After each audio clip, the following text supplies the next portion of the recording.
Oh, nice.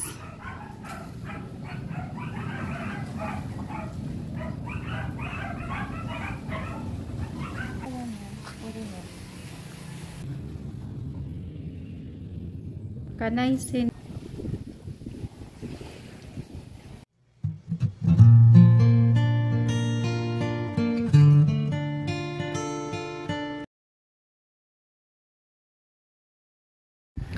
Nadaanan nga namin itong wayang-wayang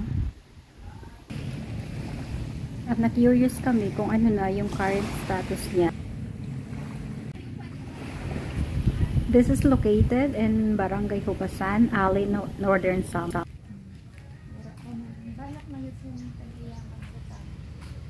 Is it wayang-wayang or wayang-wayang?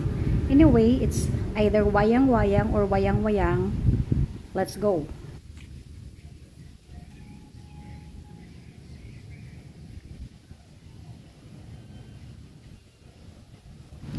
Kung titingnan sa labas ang wayang-wayang, parang napakaliit lang niya. Pero kung papasukin mo siya at ikutin yung buong place, medyo malawak din siya.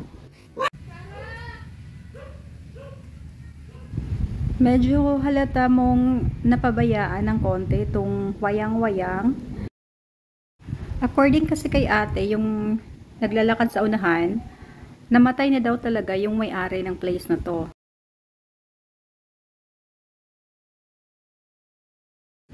Meron din silang function hall dito at according kay ate ay okay naman, functional pa itong hall nila at meron pang mga nagsaseminar dito. So yun nga, yung talagang may-ari daw according kay ate ng place na to is namatay na. Ang currently na nagmamanage ay yung anak. Kaso nandun sa States. Yung anak na lalaki is nakapangasawa ng foreigner, American. So currently nasa States. So hindi masyadong naasikaso tong lugar.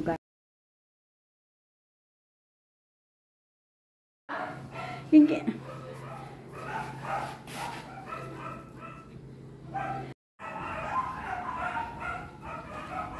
Painit eh.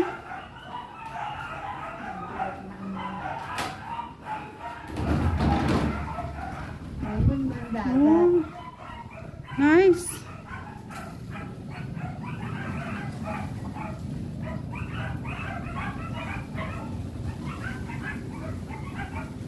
Dati, may latas may karigo, di naman ito. May parang ano na ba? Parang swimming. Lagain ng sambit, dalhan na. Kanay sini. Look ay, mansara. Liliit ko yan na ito.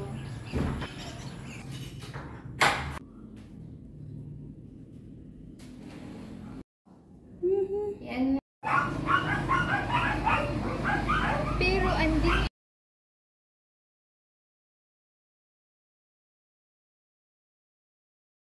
Madami sa mga cottages yung sira-sira na talaga. Nakakapanghinayang lang. Mga 10 or 15 years ago, this was the best resort or one of the best resort in Northern Samar.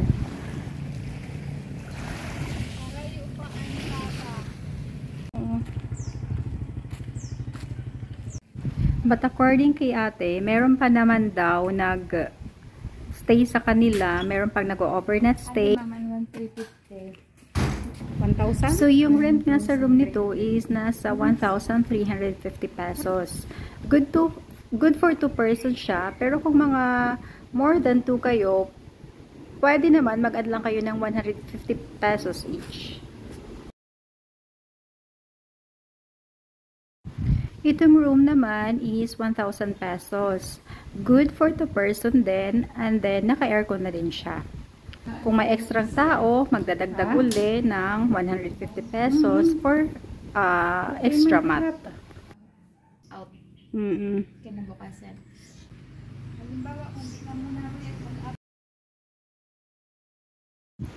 Itong room ay 1,000 pesos din. Ang kagandahan lang is separate yung bed. Good for 2 person, pero tig-isa kayo ng bed. Naka-aircon din siya. So, same din kung more than 2, mag-a-add ng 150 pesos para sa extra mat. Pwede na. Mas okay na ini. Oo. Dati mayon na. Yaot, wala man makarigay. Kaya namatay ang pag-ibig. Ano, at ito dito ng mga room. Ano man ito? Sa mga empleyado. Empleyado sa mga iyo. Wayang-wayang. Naagihan la kasi namon. Pero kung mag-imod-imod dyan mo dagat, may mga cottage na sa gilid sa dagat. Sa dagat, oo. Pero Pero iba ang tag-iya, diri iyo. Sa'yo lang, ma'am. Halimbawa, kung dito kami nag-check-in, tapos rin yung mag-ano na sa dagat, may mga cottage lahat kami. Kung malaki ang pamilya nyo, pwede kayo sa room na to. Itong room is 4,000 pesos. Good for 11 person. So, 11 person siya, pwede. And then, dalawa yung kanyang aircon. Meron siyang TV, may table, and then meron siyang separating CR and then yung bathroom. So, okay na siya kung malaki ang pamilya nyo. Or yung mga seminars, dito rin, pwede rin sila dito. Yung mga nasa seminar. 4,000 pesos. Same. Ang area ko, ng area kay di kami nagpapaluto sa kwarto kasi Ay, oo, syempre, oo. ang amoy dili. Oo. Good for 11, ano. Ini ma'am, 835. 3,500. Ay, nice. Oo, teka, nice din eh.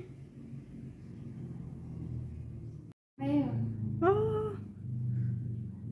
Oo.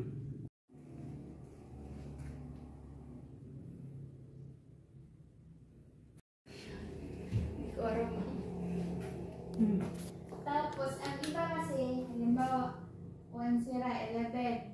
Gusto nila dede. Tapos, magkano la extra? Extra. Nice, Ay, oo. ang iba man, habo na may extra kay, ano, kung bayad din niya, ma'am. Kaya mau pa ini kay pan. Halo, agay din nga wayang-wayang. Depende po sa bago. Kaya nakikita lang kasi naman hagawas. Nasa rin pa doon nakbugto. Ate, batog, nasa ako nakbugto. Ayaw kita ito batog ano.